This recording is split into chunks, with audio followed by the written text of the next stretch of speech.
Welcome, fellow dreamers. As Julie Sweet says, if your dreams do not scare you, they are not big enough. In a world where change and transition are constant companions, it might be difficult to make your dreams actionable. So today, join us this captivating journey as we explore stories of those who turn dreams into realities.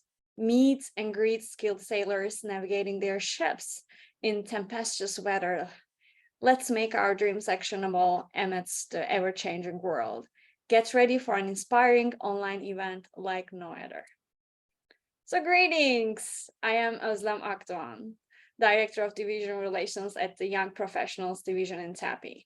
Today, we delve into the art of fearlessness and preparedness within the context of change and transition. As you navigate in your career, you will need those tips and tricks, and be sure to have the pen and paper ready. While I have honor of moderating today's session, I'm not alone on this.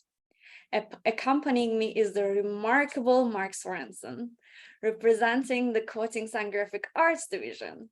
So together, Mark and I, we are poised to bring you an unforgettable experience filled with insightful discussions as well as invaluable perspectives. So today, I was just gonna say thank you for being here, and we will gonna continue with the agenda. So in today's agenda, we will gonna start introducing our moderators and panelists. We will gonna continue with breaking some ice, so give you a little bit chance to get to know our panelists a little bit better. And after that, I'll be talking all about the open house and what does it actually bring to the table. And after that, there will be a Q&A. We will gonna explore some questions, and you will be able to participate those questions as well. And after that, it will be all about coatings and graphic arts. What can coatings and graphic arts can do for young professionals? And before we wrap up, we will gonna talk about what we learned today and what's the next for the open house and the CGA. So a little bit about me. I am a TAPI member since 2020, and I am actually sitting both sides of CGA as well as the young professionals. So my journey started very unorthodox way, because I am actually in the plastic side of the business. So I moved to paper, and now I am part of the food packaging. So my life was a little bit in ups and downs, just like everyone else. And right now, me and my husband, we live in Chicago, and my family is in Turkey. And I'm really enjoying what the life brings, from the TAPICon to open house, presenting my research, and being part of this greater good makes me really feel alive. So I'm really happy to be here today. Thank you. Well, Özlem, this is Mark. Thank you so very much for inviting us to be part of this event today. We're excited to be here. We're excited to share some of the things that we as professionals in the Coating and Graphic Arts Division have learned and maybe can help you with as we go forward in this journey together. As you might see on my screen, I'm retired. I worked for Beloit Corporation, Koosters and Andritz for somewhere in the neighborhood of about 44 years, and kind of decided that was enough at some point in time, and worked in the dry end operations of the paper machine. So coating, calendaring, controlled deflection rolls, that sort of thing. So I've got a lot of experience in the converting side of the business. You see a lot of things that go on from there. Anyway, the point I wanted to make on this slide, aside from my beautiful wife and grandkids, is that the opportunity in joining TAPI in 1980 really became a springboard for me to really develop a lot of skill sets and connections that really helped me through my entire career. And I think we will be sharing some of that with you today. But we appreciate being here. We appreciate you being here. And thanks for your time. I'm going to turn it over to Prakash.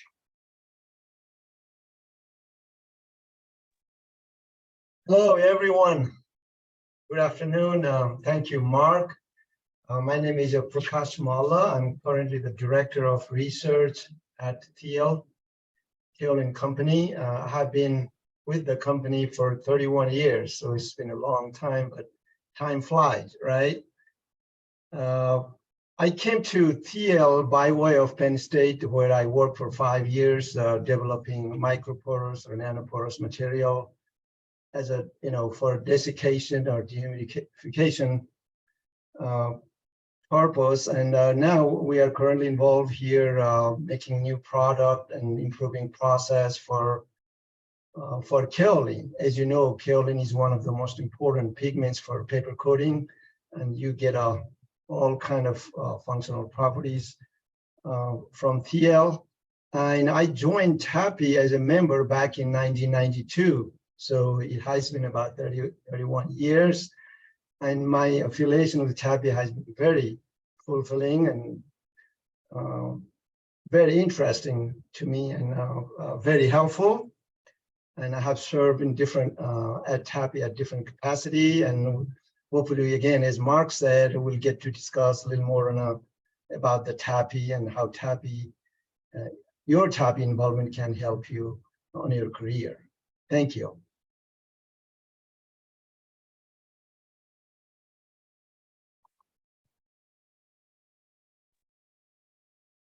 Hi, everybody. My name is Megan Hostetler-Schrock, and I work for Primient, which is a starch supplier to the industry.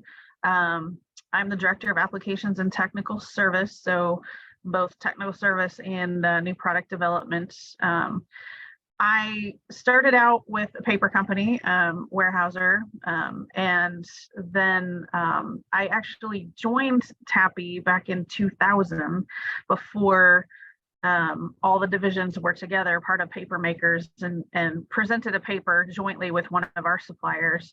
But then I wasn't really involved much in TAPI until I moved to Tate & Lyle, now Primient, and started to get involved, whether that was covering some of the binders, natural binders, portions of the coating course.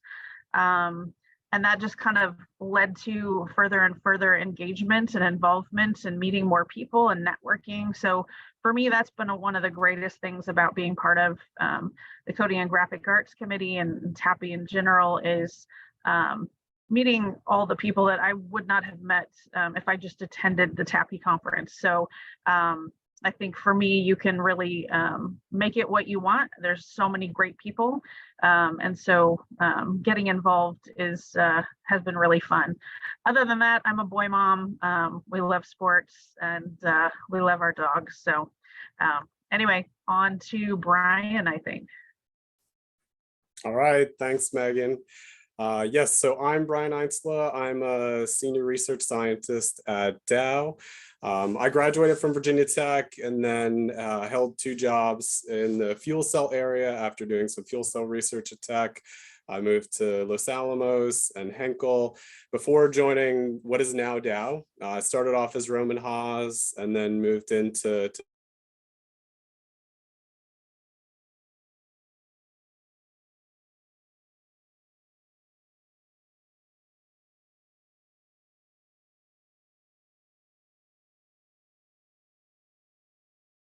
Vision a few years ago. I served as the TPC chair and now the division chair. And then really happy, as she said, to have interacted with a lot of people and meet some really great people on that team that have helped me learn about the market space and helped me out with my job. Outside of work, I have 2 kids and a wonderful wife, and you can see some great pictures of some vacations and family that we've enjoyed over the last couple of years. So it's a pleasure to talk to everybody today, and I appreciate the opportunity that OSLM has presented.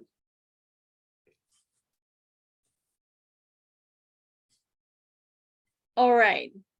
If you're ready to get to know our panelists and co-moderators on a deeper level, let's kickstart with an engaging icebreaker session. So today's question is, if you have an opportunity to host a late night talk show, who would be your first guest and which game you play with them? So Mark, you want to go first? Sure, Oswald. I'm assuming that I can bring someone back from the past here as my first guest in my talk show.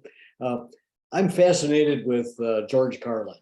I think George Carlin is one of the truly brilliant minds in comedy over the past 100 years, and I really enjoy what he did. But in today's environment, Jimmy Fallon has an event on his show called True Confessions, and I would love to have George Carlin in that room and talk about whether things are true or not true relative to some of the stories that he might have over the years. I think that would be fascinating, and I love the opportunity to do something like that. So having said that, I'll turn it over to Prakash and let him tell you what he thinks.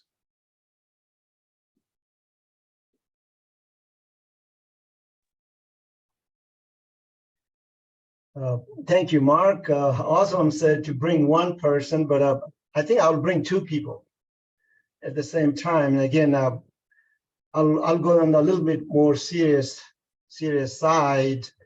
I'll bring the Bill Gates and Elon Musk to discuss about the pressing global issue. For example, right now, as you know, we're facing with the climate change and again, the food security or poverty issues all over the world. Even in the United States, we think that we are so advanced, but we do have some food issue and food security issue, right? And not to mention about the climate change, then what I would ask them would be how they feel that all the different countries, all the industry are doing or responding to mitigate the climate change, the impact of climate change. How they would personally or through their vast wealth, they would contribute specifically to these issues, especially with the Elon Musk, electrical cars and vehicles, right? I mean, it needs a lot of the rare earth elements and critical minerals. And China is has a monopoly right now on these minerals, and how he would wish to mitigate that situation. And a lot of mining involves, and mining is an excellent thing, and we want to draw a lot of resources from the Mother Earth, but at the same time, we need to do it very sustainably. So what would be his thoughts along that line? Thank you. Megan? Okay, well, I don't watch a lot of late night talk shows, but if I were to pick somebody, I would pick somebody like Oprah Winfrey or maybe Ellen DeGeneres, who have interviewed hundreds, if not thousands of people across all kinds of different, backgrounds. As far as a game, I think that it would be more of like a rapid fire, trying to dig in to learn who were their favorite interviews, who were the most difficult interviews, what they learned from different people. So for me, pretty simple. So Brian? All right, thanks, Megan. Yeah, good question. For me, I think it would be the Beatles. I'm a huge music fan. Love all the songs that they created, and I think if I had to pick one alive, it would be Paul McCartney, just to interact and talk about what the days were like writing music, being part of that band and the culture at the time. And I think if it was sort of a game to play, I've seen him do this a few times, but he's just able to write songs about just about anything. So I'd love for the crowd in the late night talk show to just throw out some words and see his creative mind work and take all those words and structure them into a song. I think that would be a blast. So I'll turn it back to Aslam. Yeah, that was awesome. Yeah, I was just gonna say that I would definitely ask Kurt Cobain to jump in and sing the Smells Like Teen Spirit with me and write the songs and together, or maybe even cover the different artist songs with his own style. Definitely great. Awesome. All right, fantastic. Now let's continue our exhilarating journey with All About Open House. So this event is designed to foster familiarity with our incredible divisions and create a vibrant platform where you can actively engage in discussion. Isn't that cool? So get ready to immerse yourself in this interactive experience and make meaningful connections along the way. So let's make this open house an unforgettable adventure together. So since today's honorary division is CGA, as an active member of this community, I can easily define them as following from a YP perspective. So first of all, they are really technically grounded, as you see the panelists and my awesome co-moderator. And they offer great networking opportunities, not just in TAPICon, but everywhere. And they are collaborative and inquisitive. And next, I want to give the mic to Mark to talk about the CGA. Thank you. Well, thank you, Özlem. The reason we picked the dealing with change and transition topic for today's open house is that I think it's something that all of us have to deal with in every portion of our life as we go through our careers and our personal lives. And in particular with coding and graphic arts, we are a division in transition, and we have to embrace the changes that are going along with our area, particularly as we think about how paper grades have evolved.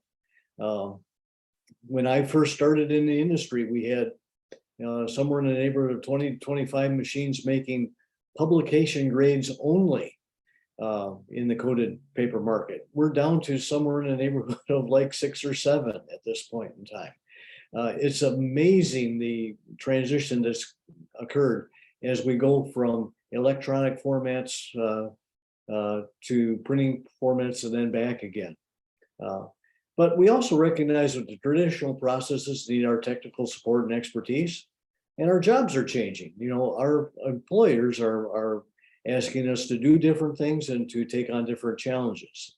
So it's important for us to realize that all of these things are changing.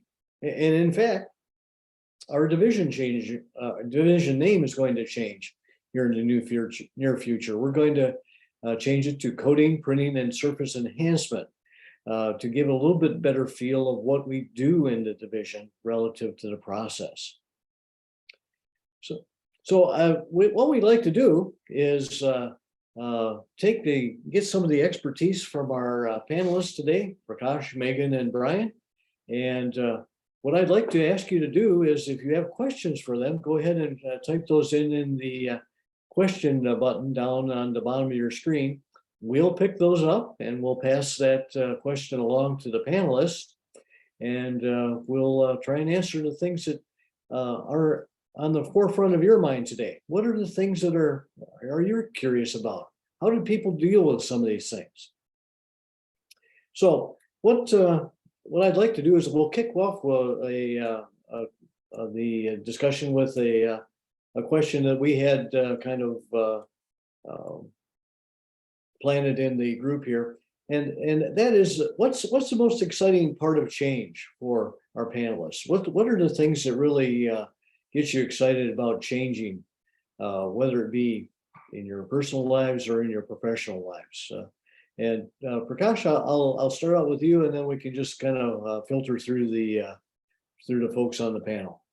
Thank you, Mark. Again, just going back to what Özlem asked earlier about the late night show, I just wanted to mention that I forgot to answer about the playing game. I'm not sure about playing game during that show, but I would not mind drinking a beer or two with those guys. With that, on the focus of our panel here today, you know, the change we all know is very uncomfortable, right? And fearful and challenging for most everyone, and I'm no exception. However, I feel that the change is also very exciting. as it offers opportunity to explore new things and excel. It helps us to be productive in our workplace, maybe improving process or product, reducing costs, or reflecting on ourselves for self-improvement. But basically, when there is a change, what happens is when the corporation can bring people together, all employees together, and the people will normally respond to the occasion to solve the problems in hand. So overall, change is a good thing. It can provide a lot of opportunities personally and also for a corporation. And overall, if correctly handled, it can bring about great changes in ourselves and in the company. Oh, thank you, Prakash.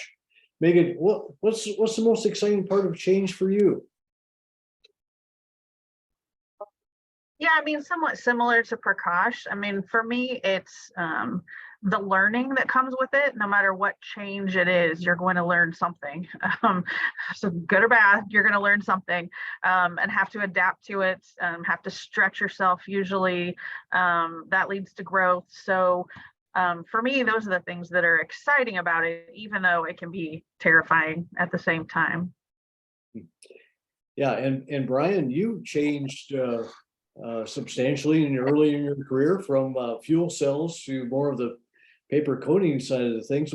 What was exciting for you as you made those moves? Sure. Yeah, that's good. And the company's even changed too, Dow throughout the years, from Roman Haas and then being part of DuPont and then coming off as Dow Inc. I think as I look back through all those changes, it's always the opportunity to work with new people, right? It's new people that have new skill sets, new interests.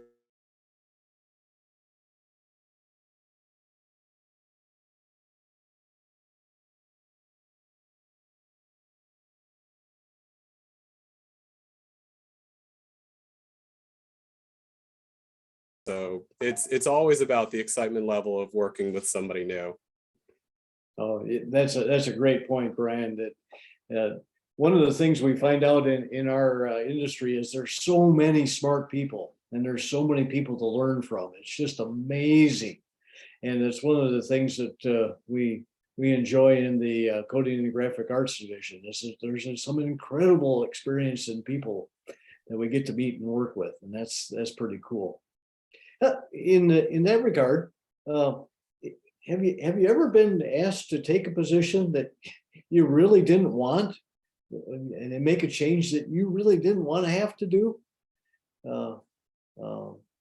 Brian, have you ever been in that position, or have you had control? Sure, it's a good question. I think I haven't been asked to take on a completely new role, but there's been lots of instances where I've been asked to work on small projects or work on new areas that maybe I wasn't super excited about. I think one of the areas that somebody I worked with at the time had told me, was kind of look at that project, look at that and see who supports that. One, for example, was, highly supported by our director at the time. And when you see that level of support from your leadership team, the advice that I was given was lean into it and do a really good job with it. Even though you might not be super excited about it, this is going forward and this is something that, is important to the business. And there might even be areas that you can look at in that project or that new role that make you excited about it, pull things out of it. Maybe if the technology is not super exciting, you can look at it as an opportunity to expand your project leadership and project management skills, how you interact with stakeholders, how you effectively communicate with the team. So there's always portions of those projects that you can pull out and get excited about and grow from. Oh, that's powerful stuff, Brian. Yeah, that's great, great advice. Have you ever experienced something like that, Megan? Being put into a spot that you really didn't want to be in? Yeah, actually, just last year. So to go along with our company separating and becoming a brand new company, shortly thereafter, we made some changes And what that led to was my manager needing to take a different role for an interim, which ended up being about 7 to 8 months. And I was asked to step in and kind of fill his shoes. And yeah, I don't know if, well, one, it wasn't expected. So I don't know that I even thought about whether I wanted it or not. I don't know that I was given a choice in the matter. And I think for me, it was more of this fear of, was I really ready to do that? There was a lot of things that my manager does that I'm not even involved in. So kind of the not even knowing what you don't know is part of the scary part.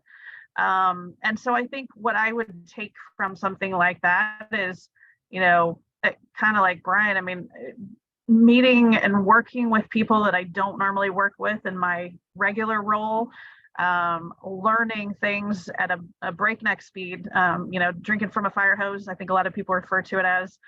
And so just taking that all in and then reflecting on what, if that role is available in the future, and it's something that I would want to do, what are the gaps? What did I learn about myself that I want to work on over the next, year, 2 years, whatever it might be. And so I think, again, just the exciting part of change is those learning opportunities that come along with it. So. That's a that's a key point, Megan. Oftentimes when we're asked to take on these new challenges, they can be pretty scary.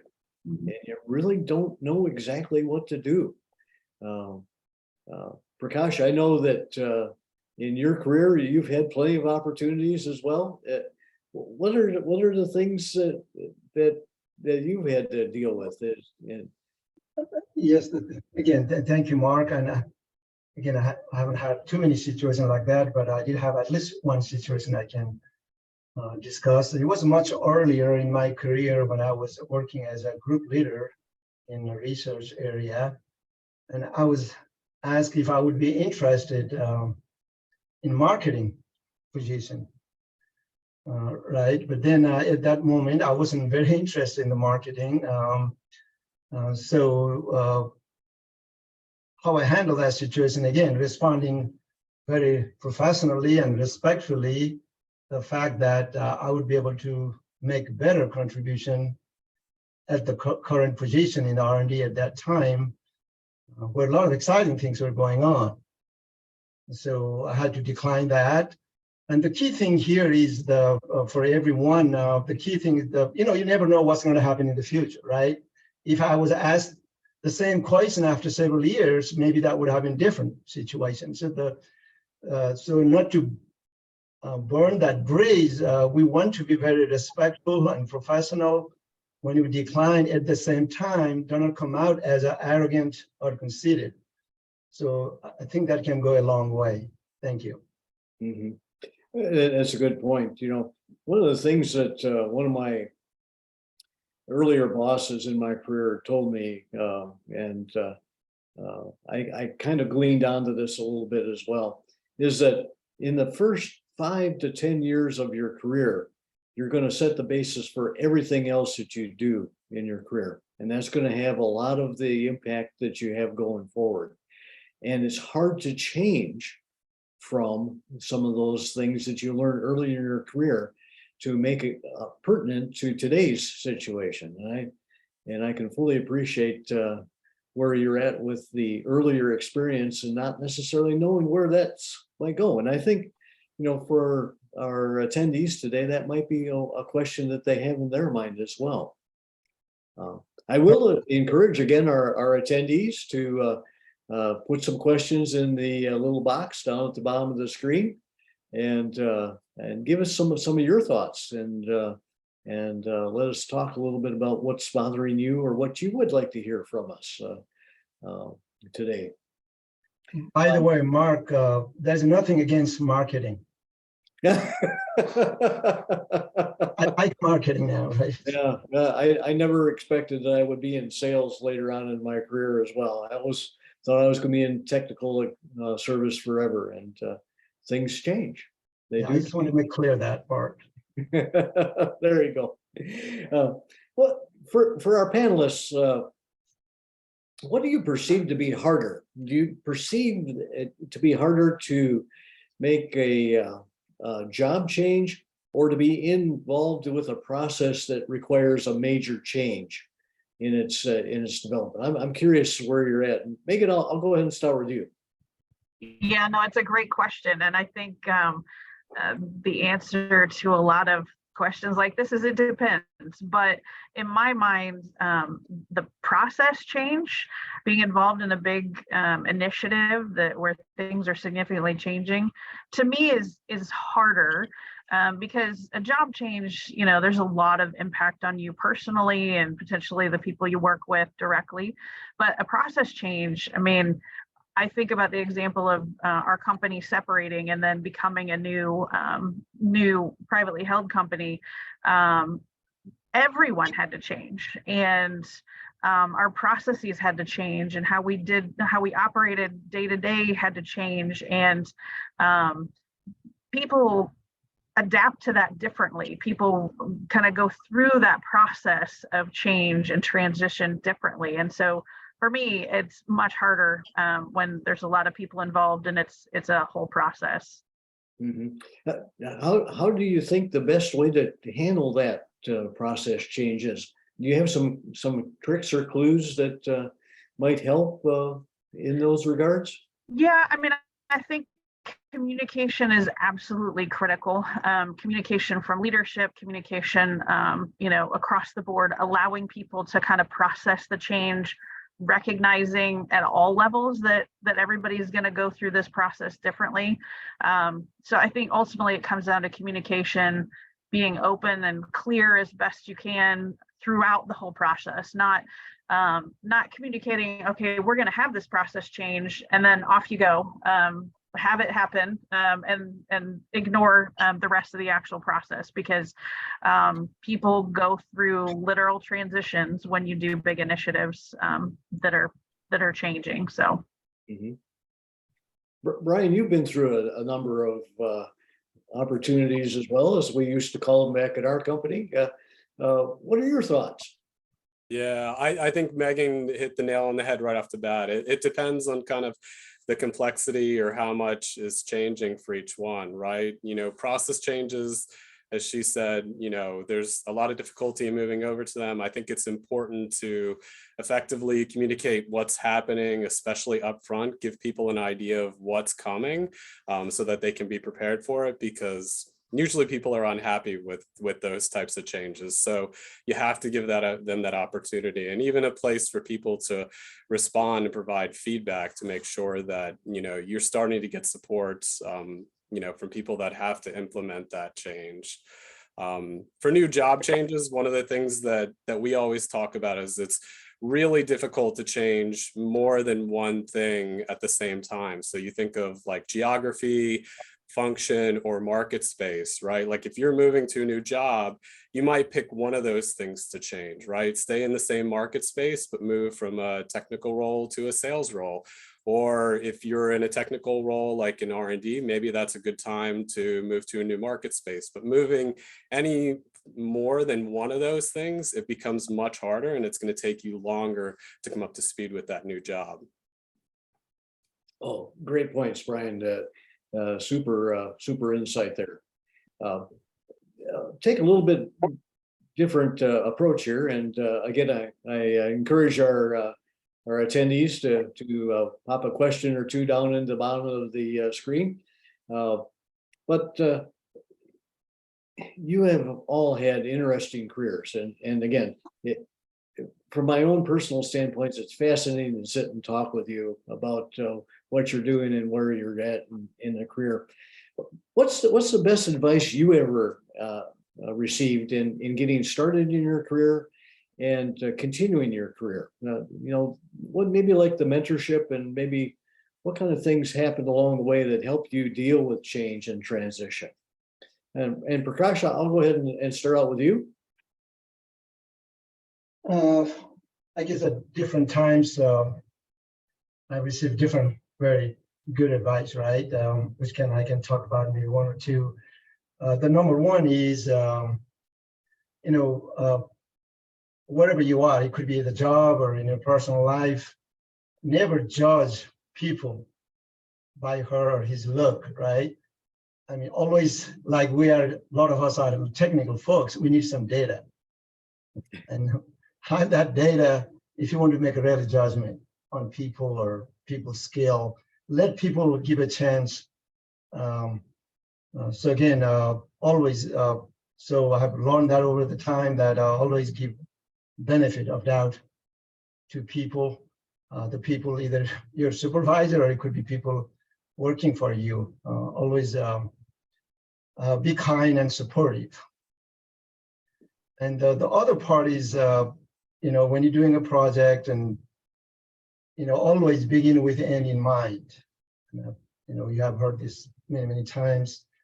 Again, if we don't have a clear vision or clear objective, what are we trying to do in a project, you will never get there. So that is very important. So that will prevent you from being away from digressing. Mhm. That's great stuff. From our path. Yeah, that's great stuff. Brian, do you have any mentorship that came along in your career that helped guide you in the direction that you went? Yeah, I think more so the guidance on professional development. I don't know how much I adhered to this, but it definitely was something that I thought was important, and it definitely opened up my mind at least to possibilities and made me think of what I might be able to do. But the advice was largely to not get so set on promotions and moving up, or even function areas that you're in, right? Like if you're in one function like technical service, but you have a real interest in fundamental R&D, science, maybe you want to move from an application space to making materials, then go do it, right? Doesn't matter if it's a sideways move, or even earlier in your career, if you want to step back and take a role to go learn those things. There's value in learning lots of different aspects of what the company does. And you should lean into those opportunities, especially if it excites you and it's something you really want to do. So I think that was some advice early on in my career of somebody who did that, who really moved from lots of different functions. And it definitely didn't stop them from getting to what they wanted to do and at the level they wanted to do. So I thought that was great advice. Oh, that's super advice. Yeah. Megan, how about yourself? Yeah, no, Brian, that's fantastic advice. And I would say for me, my career is not anything like I thought it would be, but never even thought I would end up in the paper industry. So you just never know. But for me, I think the biggest advice that I've tried to follow, and I think funnels into, work life, personal life, all of it is listening, and really intentionally listening. Early on in my career, I had mentors that, the role models as well, not just saying, but this is how they, acted, was just, sitting down, whether that's in the paper mill, now as a supplier, sitting down with customers, really actively listening, let people talk, and open up and really listen and intentionally give people that courtesy of listening to them. So. Yeah, Megan, that's huge. One of the things that has struck me over the years is that anytime you're implementing a change or transition, working with the people that are absolutely the most intent on being impacted by it are the people that should have the most input. And listening to them and understanding what their viewpoints are and addressing their viewpoints, taking care of the things that need to be taken care of to make the process successful. That's huge. And most of the time they're always smarter than I was. Regardless of what their job was, they were always smarter than I was. And I took that to heart. Absolutely. Yep. So we're getting to close to the time that we're gonna switch back here, but I've got a couple other things that I'd like to ask the panelists here that I think might be interesting for the group here as well. And the key one is how was being involved with TAPI or the Coding and Graphic Arts division impactful for your career and or make it easier for change and transition to happen in your lives or in your company's life, so to speak. Megan, I'll start out with you again here. Yep, good question. So I mentioned this a little bit in the intro, but I didn't really expect to get all that involved in TAPI. It wasn't necessarily something I thought about, but as I attended the conference and I attended a couple of the courses and then met people, and then that just kind of ballooned into, getting a little more involved and, being an instructor and then getting involved in the committee. So for me, the biggest impact has, again, just been meeting all these fantastic people. A lot of the people on the committees have a ton of experience, know so many people that they can make other connections with other people, and so bringing the young professionals into our committees is so critical, because as you mentioned in the intro, Mark, with Coding and Graphic Arts, we are changing, and we need to be able to have not only the experience perspective but the newer perspective and how we're going to change into the future. What do the committees really need to be focused on that are going to bring our members development, networking opportunities, chances to help out at TAPICon and volunteer and maybe be a session chair, or be a subject matter expert because maybe a lot about a specific topic and you can help review presentations and papers. So there's so many different places that you can actually get involved. And I don't think I knew that early on. So for me, the impact is just that continual addition of meeting more people, expanding the network, and then getting more involved. So.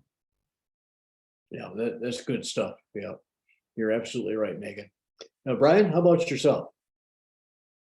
Sure. I thought Megan's answer was great. I mean, that's the fun part about working with TAPI, right? Is there's so many good people that we meet with, we talk to. It's just a great division to work with. I would say thinking about it in the way of like change management, especially if your company is going through some change, or you're thinking about how your own career development is going and you're thinking about a change, it's great to have a network of people outside that company that you can talk to, bounce ideas off of. And that's your constant, right? Is the TAPI group is there. They're in that industry that well. So that's another great way to have a network outside of your own company. Yeah, great thought, Brian. Absolutely. Prakash, how about you? Yes, my involvement with TAPI has been very beneficial and actually fulfilling, right? Personally and professionally. I came to the industry many years ago from academia. So I didn't have a lot of knowledge, formal knowledge in the paper making or paper coding per se. So I had to self-learn myself a lot of this stuff about paper making, paper properties, and paper coding. And my involvement with TAPI really helped me accelerate my knowledge. When I started attending TAPI conference and getting involved in different committees, I felt as if the expert in the industry, they are only a phone call away or an email away if you want to get some information. They were readily available. And again, as Brian and Megan said, that's so many great people in TAPI. They are always willing to help. So they really made my life much easier and to be very productive at work.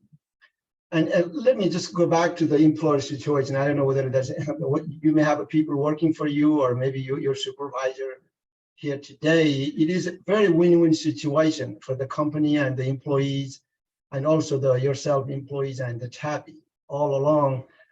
This is a very, very useful, helpful collaboration. Thank you. Yeah, that's super. And thank you, Betha, from sending in a question. And I'll make this a real quick one because we have to move on to some other stuff. But Betha would like to know how you first got involved in TAPI and where should she start to get more involved with? And I think that's part of our goal today, is to answer that question for everybody that's on board here. So real quickly, Megan, how did you first get involved? Yep. So I actually first got involved by doing a presentation. It was actually a joint presentation with the supplier, but got up, wrote a paper, and then presented it at a conference. And that's what started. So, and I think you can pick all kinds of different places to start if that's scary. Maybe helping on the committee to help be a session chair and moderate those speakers might be a good place to start, or just joining a committee and sitting through and hearing the types of things we need to work on to plan the TAPICon. So Cool. Brian, how about yourself? Yeah, similar situation. I think probably looking at the committees that are available, seeing what's best fit for what your interest is, or as well as what you're doing in your job, reaching out to that committee. I think the TAPI website has that. You can also reach out to anybody here that can help connect you with those people. And I think the committees are a great way to get involved. There's a lot of work that goes into planning TAPICon each year. There's also subcommittees that work on special projects. So we're happy to have more people. Yeah. Prakash, how did you get first involved? Yes, other than starting with being a TAPI member, my first involvement was I attended a TAPI conference. And at that time, I volunteered to be a member of the Pigment Committee. I think that was back in 97, 1998 or something like that. And then eventually there was a lot of changes in TAPI about that time. Actually, TAPI was in transition about around 2000. So the Pigment Committee changed to a coating material common interest group. What they wanted to do was bring all the coating materials together, which is pigment, binder, and additives. So that became they didn't call that committees. Afterwards, it's a common interest group. Anyway, I started with the Pigment Committee and get involved with the common interest group, the coating material, and move all the way to chair of that committee and all the way to division chair. So yeah, it's a great timeline to look at, Prakash. It's very, very important.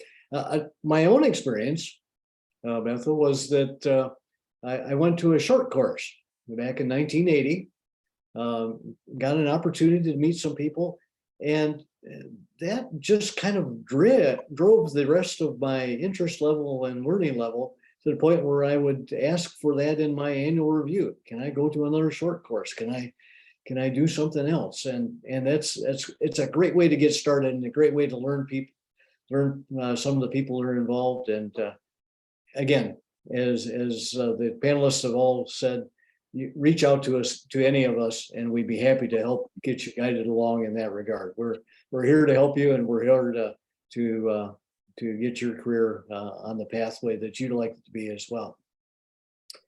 Okay, with that, I'm going to thank our panelists for that session, and we're going to go ahead and move on to a little bit about what coding and graphics arts are all about here. And again, as our panelists see something that they'd like to chip in on, I'll have them do that. But the real question about coding and graphic arts is why are we here? And we're really here to support the paper industry and implement the cutting edge developments that are needed in the industry today. We're looking for a way to provide the venue for the science and for the production partners in the industry to share novel concepts, the research, and leverage the education and knowledge and best practices to enable the success of the coated paper and board industry. And that's kind of why we're here. Now, what benefits can we provide as the Coding and Graphic Arts Division to you folks that are thinking about getting involved? I think we talked a little bit about networking with industry professionals, and this is just huge relative to being involved with the Coding and Graphic Arts Division. We have so many smart people, so many people that are experts, considered to be the top expert in their particular field within this group. So we're providing technical information and standards. We're reviewing and critiquing the science behind the process. In other words, we're not marketing this stuff. We're actually looking into it deeper than just the sales information page, and looking to make sure that the science and the technology behind the process is correct and is understandable to the people that are looking to work with it. So the opportunity to seek mentorship within the group, and again, collaborating with people that have the same sort of things going on that you do, makes it pretty interesting. So what's important to us, and Megan and Brian and Prakash have all been through this rigor before, but here's the important points we want you to take away from today, making sure that you know that what we're about. And that's providing sound technical advice to our members, again, by the review of papers and that sort of thing, and encouraging the development in our fields so that we evolve and promote the evolution of the coding and graphic arts areas as we go through our careers and as the industry evolves. What we also are pretty keen on is developing that next generation of technical specialists. Now, you're going to have some specialization within your own companies, and you're going to receive some recognition relative to that internally. We'd like to help you receive some of that recognition externally as well. And we want to make sure that that next generation of technical specialists helps promote and evolve the industry as well. So that's important to us. It's important for you as a development stage, but it's also important for us to help our members with practical solutions for their particular situations or problems. And again, networking with the people in the Coding and Graphic Arts Division, particularly if you're involved with one of the committees, is absolutely a wonderful way to learn and get an encouragement and direction on problems that you might be having. So what do we think looking ahead, as we change our name to Coding and Printing and Surface Enhancement? What are we trying to do? We're going to promote the science and understanding of our processes. We want to help you as a member evolve in your career and the needs of the industry. Maybe one of the more important things that Megan pointed out along the way here is we provide the programming to the TAPI conferences and to all of the short courses that we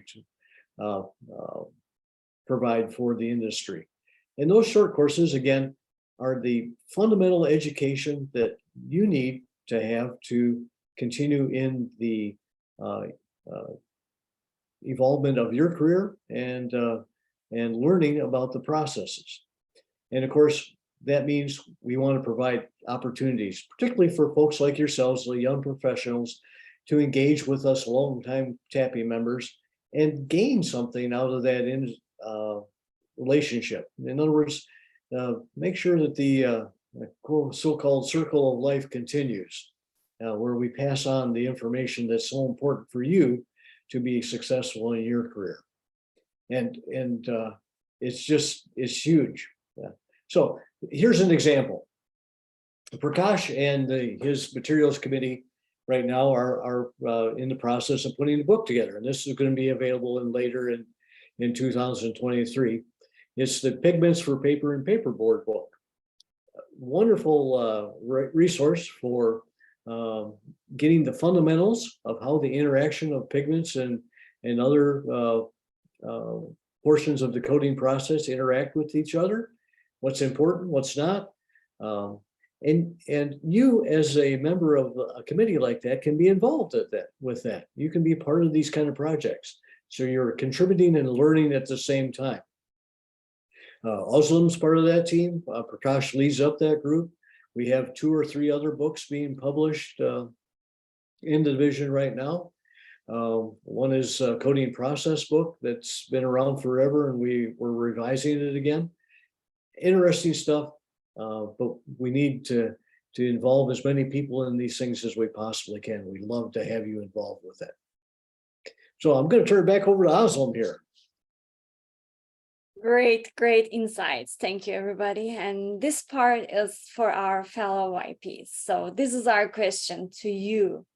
What takeaways do we need to get involved with coding and graphic arts? I see from the questions that you're looking for to understand what is the first step for me in order to be part of the CGA, part of the more actively the YP, and we will be sharing this communication contact informations and later on. But I would like to give you the opportunity to ask questions as well as to tell us those are the things that I needed in order to get involved with coding and graphic arts. And you are able to write your answers directly to the Q&A in your screen. So if you have any questions, we will be waiting. And also before we end our sessions today, we will be rechecking this open question boards and try to answer it as much as we can. So moving to the next part now. So what we learned, right? There was a great discussion with our panelists and co-moderator. And before we wrap up and everything, I think the summary of this conversation was, there is always something you can learn. Even though change is hard, yes, uncomfortable, yes, but meeting new people with new skill set, as our panelists said, and growing in leadership and communication, maybe not necessarily in the project that you are working on, and solving the problems together with those team. And seriously being the part of this process, and TAPI allows you to get this networking abilities outside of your company. As a friendly reminder from our panelists, we learned that change one variable at a time. If you are moving to another location, let it be the only change. Or if you are changing your marketplace, try to stay in the same place to deal with one thing at a time.